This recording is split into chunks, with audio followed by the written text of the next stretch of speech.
భారతీయ సినీ చరిత్రలో one of the biggest గ్రాసర్స్గా నిలవడం మాత్రమే కాకుండా ఆస్కార్ అవార్డు కూడా గెలుచుకున్న వన్ అండ్ ఓన్లీ చిత్రం ఆర్ఆర్ఆర్. కాగా ఈ చిత్రం విడుదలై మార్చి 25 నాటికి 2 ఏళ్లు పూర్తవ్వడంతో ఆ ఆనందాన్ని RRR X media handle share చేసుకుంది. అయితే ఆర్ఆర్ఆర్ చిత్రానికి సంబంధించి ఏ అంశం ప్రస్తావనకు వచ్చినా, ఏ అప్డేట్ వచ్చినా వెంటనే ఇన్సెక్యూర్డ్గా ఫీల్ అయ్యే young tiger NTR fans and NTR PR team alert అయి సదరు ట్వీట్స్ కింద విచిత్రమైన పోస్టులు పెడుతూ ఉంటారు. వారి ఇన్సెక్యూరిటీకి ప్రధాన కారణం అందరికీ తెలిసిందే.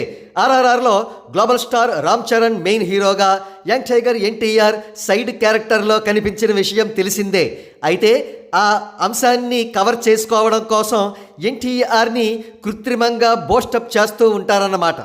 ఉదాహరణకు ఇక్కడ కనబడుతున్న పిక్చర్ చూడండి. ఇందులో ఎన్టీఆర్ రాజమౌళి గారిని, కార్తికేయ గారిని కాకాపట్టి ఆస్కార్ జైంట్ స్క్రీన్పై తన జైంట్ ఫోటో వేయించుకున్న ఫోటో మాత్రమే కాకుండా పీఆర్ టీం ప్రమోట్ చేసిన మరికొన్ని పిక్చర్స్ను కూడా జతపరిచారు. ఈ చిత్రాన్ని చూస్తే ఎన్టీఆర్ సినిమాలో కనిపించిన సీన్స్ అన్నింటినీ గుదుగుచ్చి ఒక పెద్ద పిక్చర్గా తయారు చేసినట్టుగా అనిపిస్తోంది.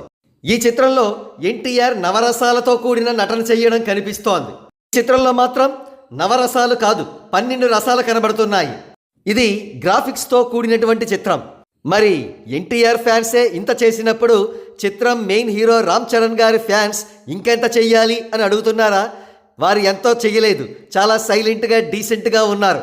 ఏదో 1-2 పిక్చర్స్ మాత్రమే పోస్ట్ చేశారు.